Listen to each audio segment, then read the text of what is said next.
नमस्कार, news One Hindustan देख रहे हैं आप। मैं हूं आपके साथ अक्षता रावत। चलिए रुक करते हैं खबरों का। एनडीएमसी के उपाध्यक्ष कुलजीत सिंह चहल ने खान मार्केट में रात्रि सफाई स्वच्छता अभियान की शुरुआत की ताकि ऑफ पीक घंटों के दौरान साफ सफाई और स्वच्छता को बढ़ाया जा सके। एनडीएमसी के उपाध्यक्ष कुलजीत सिंह चहल का कहना है कि स्वच्छ भारत मिशन और दुनिया के सबसे लोकप्रिय नेता नरेंद्र मोदी के स्वच्छता मॉडल का अनुसरण करते हुए हमने गुजरात और अन्य क्षेत्रों में इसी तरह की पहल से प्रेरित होकर खान मार्केट में रात्रि सफाई स्वच्छता अभियान शुरू किया है। ये प्रयास एनडीएमसी की सफाई और स्वच्छता के प्रति प्रतिबद्धता का एक हिस्सा है। हमारा लक्ष्य प्रधानमंत्री के विकसित भारत के दृष्टिकोण से जुड़ा है, जो हमारा भी सपना है और यही सपना देश के 140 करोड़ लोगों का भी है। विश्व के सबसे लोकप्रिय नेता, देश के यशस्वी प्रधानमंत्री माननीय नरेंद्र मोदी जी के जो स्वच्छ भारत मिशन अभियान जो है, स्वच्छता मॉडल जो है, जिस तरह से गुजरात और बाकी जगहों पर रात्रि क्लीनिंग होकर एक इनिशिएटिव है, उसको फॉलो करते हुए हमने खान मार्केट में नाइट क्लीनिंग, रात्रि सफाई और धुलाई का एक अभियान शुरुआत किया है एनडीएमसी ने। खान मार्केट एक बड़ी प्रसिद्ध मार्केट है। इस मार्केट से शुरुआत जो है वो आने वाले दिनों में सरोजिनी नगर मार्केट, कनॉट प्लेस, जनपद सभी मार्केटों में जाएगी। उसके साथ साथ आरडब्ल्यूएस में जाएगी। हमारी सेवा बस्ती एनडीएमसी देश की ऐसी निकाय बनने जा रही है जो नाइट क्लीनिंग करके गार्बेज फ्री पूरे अपने एरिया को कर और हम पहले भी स्वच्छता के प्रथम और दूसरे स्थान पर रह चुके हैं। और माननीय प्रधानमंत्री के स्वच्छ मिशन को लेकर आने वाले दिनों में और आगे से आगे जितने आयाम हैं हम करेंगे। हमने प्लांटेशन भी और करी है। हमारे यहाँ जहाँ नाइट क्लीनिंग हो रही है, अगर आप जाएंगे देख, हमारी प्रेशर्स मशीन है, मैकेनाइज स्वीपिंग है, हमारी मैनुअल स्वीपिंग चल रही है, पूरी थ्रेडिंग चल रही है। और सबसे अच्छी बात है, रात के 2 के ऊपर 2:15 2:30 बज रहे हैं और हमारे साथ पूरी मार्केट एसोसिएशन भी खड़ी है। Bureau report, News One Hindustan, Delhi. पिछले दिन केदार घाटी में लोगों ने मतदान किया। उपचुनाव में और पिछले वर्ष के मुकाबले इस बार वोटिंग परसेंटेज कम रही। इसको लेकर कांग्रेस पार्टी की प्रदेश मुख्य प्रवक्ता गरिमा मेहरा दसौनी ने कहा कि अगर हम पिछले वर्षों का रिकॉर्ड देखें तो 62 तो कभी 64 और इस बार लगभग 57 तक वोटिंग गई है। इसका अगर हम औसत निकले तो ठीक है। केदारनाथ की जनता पढ़ी लिखी संवेदनशील जनता है। हालांकि 100% वोटिंग होनी चाहिए थी, लेकिन अगर पिछले वर्षों का औसत निकले तो 60% वोटिंग ठीक है। उन्होंने आगे कहा कि उनका ये मानना है कि सरकार की नीति से नाखुश होकर आक्रोश में आकर 100% वोटिंग नहीं हो पाई है।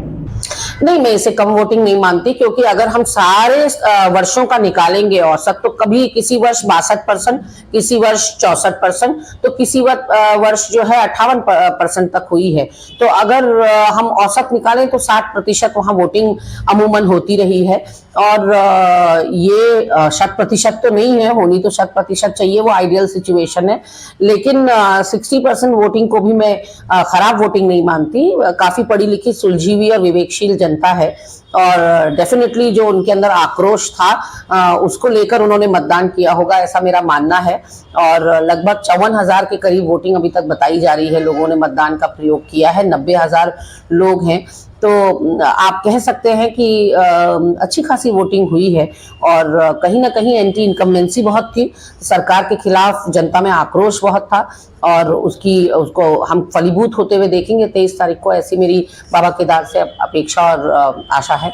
Bureau report, News One Hindustan, Dehradun. Sambhal में शाही जामा मस्जिद के बाहर सुरक्षा कड़ी कर दी गई है। वरिष्ठ अधिवक्ता विष्णु शंकर जैन द्वारा संभल के सिविल जज की अदालत में मस्जिद के मंदिर होने का दावा करने वाली याचिका दायर करने के बाद स्थानीय पुलिस और मस्जिद की प्रबंधन समिति के सदस्यों की मौजूदगी में एक सर्वेक्षण किया गया। संभल के एसपी कृष्ण कुमार ने कहा, कोर्ट के आदेश के अनुसार पिछले कुछ दिन पहले जामा मस्जिद का सर्वेक्षण किया गया। पीएसी, RAAF और विभिन्न थानों के पुलिसकर्मियों द्वारा पैदल गश्त की गई। विभिन्न हितधारकों के साथ बैठक की गई और सभी से अपने अपने क्षेत्रों की मस्जिदों में शुक्रवार की नमाज अदा करने का आग्रह किया गया। अगर कोई भी शांति को प्रभावित करने की कोशिश करेगा तो उसके खिलाफ सख्त कार्रवाई की जाएगी। जनपद संभल में जामा मस्जिद पर कुछ दिन पूर्व सर्वे हुआ था कोर्ट के आदेश के अनुसार। उसके बाद में थोड़ी सी कशीदगी बढ़ गई है। उसी कशीदगी को ध्यान में रखते हुए करीबन 3 दर्जन लोगों का 107-16 जो कि 126-135 BNS की कार्रवाई है वो भी की गई है, जिनको भारी मुचलके से पाबंद करवाया गया है। उसके साथ साथ फुट पेट्रोलिंग जिसमें PAC, RAF और जनपद के विभिन्न थानों की पुलिस के माध्यम से फुट पेट्रोलिंग की गई है और सभी लोगों को एक सुरक्षित माहौल का एहसास कराया गया है। उसके साथ साथ विभिन्न स्टेक होल्डर्स हैं, उनके साथ मीटिंग्स भी की गई हैं और उन सबसे आग्रह किया गया है कि अपनी अपनी जो जुमे की नमाज है वो अपनी क्षेत्र की मस्जिदों में ही पढ़ें। उसके साथ साथ जामा मस्जिद की जो मोहल्ला कमेटी है उनके साथ भी मीटिंग की गई है, उनके द्वारा भी इसमें ऐलान किया गया और बताया गया है कि सभी लोग अपने अपने थाना क्षेत्र की जो मस्जिद है उन्हीं में नमाज को पढ़ें। और मैं उम्मीद करता हूँ बार की जो नमाज है वो भी शांतिपूर्वक तरीके से चलेगी और जनपद में शांति का माहौल है वो बरकरार रहेगा और कोई भी व्यक्ति शांति व्यवस्था को बिगाड़ने का प्रयास करता है या कोई भी अराजकता फैलाने का प्रयास करेगा उसके खिलाफ कठोरतम कार्रवाई है अमल में लाई जाएगी। Bureau report, news Hindustan, Delhi. समय पर मरीज न पहुंचाने पर एम्बुलेंस पर अब जुर्माना लगाया जाएगा। स्वास्थ्य मंत्री धन सिंह रावत का कहना है कि प्रदेश के ग्रामीण क्षेत्रों में एम्बुलेंस को 22 मिनट में मरीजों को हॉस्पिटल पहुंचाना होगा, जबकि शहरी क्षेत्र में 15 मिनट में किसी भी मरीज को हॉस्पिटल पहुंचाना होगा। अगर इससे ज्यादा समय एम्बुलेंस लेती है तो उन पर जुर्माना लगाया जाएगा।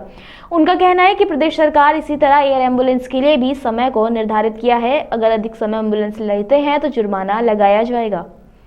हमने अपने प्रदेश में 3 बेसिक चीज़ें की हैं। एक तो पर्वतीय क्षेत्र में जो हमारी 108 सेवा है वो मरीज को 22 मिनट तक हॉस्पिटल तक उसको अनिवार्य रूप से पहुंचाना है, क्योंकक्योंकि कई ब्लॉकों में ये था कि दूरी बहुत थी हॉस्पिटल, तो वहाँ हमने 2-2, 3-3 एम्बुलेंस अब लगाई है। अगर 22 मिनट में नहीं पहुँचेगी तो 3 गुना उन पर फाइन डाला जाएगा। शहरी क्षेत्रों में ये जो टाइम है वो 15 से 16 मिनट है कि 15 मिनट में उनको जो है हॉस्पिटल तक मैक्सिमम पहुंचाना है। हमारे राज्य में अब एयर एम्बुलेंस सेवा भी शुरू हो गई है और बड़ी बात यह है कि मैं प्रधानमंत्री जी का धन्यवाद देना चाहता हूं कि अब 70 साल से ऊपर के लोगों का 5 लाख रुपए तक का इलाज अब निःशुल्क हो जाएगा। उनके आजकल अब आयुष्मान कार्ड बन रहे हैं। मैंने सभी माननीय विधायक लोगों से भी निवेदन किया है, प्रेस के लोगों से भी निवेदन कर रहा हूं कि आप अपने माध्यम से जितने भी बुजुर्ग लोग हैं उनको आप प्रेरित करिए कि आयुष्मान कार्ड जरूर लें। Bureau report, news Hindustan, Dehradun. Mahakumbh 2025 की तैयारी प्रयागराज में युद्ध स्तर पर चल रही है। महाकुंभ 13 जनवरी से शुरू होकर 26 फरवरी तक चलेगा। यहां आने वाले श्रद्धालुओं की सुरक्षा के लिए प्रशासन द्वारा पुख्ता व्यवस्था की जा रही है। श्रद्धालुओं की सुरक्षा को ध्यान में रखते हुए कमिश्नरेट की अतिरिक्त पुलिस फोर्स तैनात की जाएगी। इसके साथ ही पूरे क्षेत्र के अवैध किले में तब्दील किया जाएगा। इसके लिए 2700 सीसीटीवी कैमरे जनपद और मेला क्षेत्र में लगाए जा रहे हैं। इस बार महाकुंभ में 25 करोड़ लोगों के आने की संभावना है। देश विदेश से लोगों के पवित्र स्थान के लिए प्रयागराज आने की संभावना है। ऐसे में प्रशासन के लिए सुरक्षा व्यवस्था एक कड़ी चुनौती है। महाकुंभ मेला 2025 में भीड़ प्रबंधन के लिए एआई यानी आर्टिफिशियल इंटेलिजेंस आधारित तकनीक का भी इस्तेमाल किया जाएगा। वहीं एसएसपी महाकुंभ मेला राजेश द्विवेदी कहते हैं कि जिले और पूरे मेला क्षेत्र में करीब 2700 सीसीटीवी कैमरे लगाए जा रहे हैं। इससे हम भीड़ प्रबंधन में मदद मिलेगी। क्षेत्र में एआई फीचर वाले कैमरे भी लगाए जाएंगे। ये कैमरे अपने फीड के आधार पर हमें स्वचालित रूप से अलर्ट भेजेंगे। एआई मानव बुद्धि की जानकारी में इजाफा भी कर रहा है। देखिए, लगभग 2700 कैमरे जनपद में और मेला क्षेत्र में लगाए जा रहे हैं सीसीटीवी कैमरे, जो कि सतत जो भी श्रद्धालुओं का गाड़ियों का मूवमेंट है वो हमको बताते रहेंगे। पार्किंग्स में कितनी गाड़ियां आ गई, पार्किंग्स के भरने का क्या स्टेटस है, ये भी हमको सूचना मिलती रहेगी। इसी क्रम में इसमें काफ़ी संख्या में हमने कैमरे लगाए हैं जो कि एआई उसमें इंस्टॉल्ड है। ये कैमरे जो फीड उनको मिल रहा है उनको स्वतः ही उनका अध्ययन करके हमको अलर्ट्स देंगे। किस जगह पे क्राउड की डेंसिटी ज़्यादा है, उनका फ्लो ज़्यादा है, किस जगह बैरिकेड्स तोड़े गए हैं, टूट गए हैं, या कि कहीं कोई उल्टी दिशा से जा रहे हैं। साथ ही साथ पार्किंग्स में इस समय कितनी गाड़ियां आ गई हैं, कितना स्पेस बचा है, कितना नहीं बचा है, ये सब हमको अलर्ट्स मिलेगा। ये सारे जो इन्फॉर्मेशन है ये तो हमको जब स्नान प्रारंभ हो जाएंगे तभी ही काम आएंगे। बट ये जो कैमरे अभी लग रहे हैं ये अभी से ही आती हुई फीड को अध्ययन करके जो इनकी लर्निंग्स हैं, जो अलर्ट्स हैं, इनको और इम्प्रूव करते जाएंगे ताकि हमको फॉल्स अलर्ट्स कम से कम मिलें और जो सूचना हमको प्राप्त हो रही है वो अधिक से अधिक। Bureau report, news Hindustan, Prayagraj. अभी के लिए इतना ही। बने रहिए खबरों में, देखते रहिए न्यूज़ हिंदुस्तान। तब तक के लिए नमस्कार। आप देख रहे हैं न्यूज़ 1 हिंदुस्तान।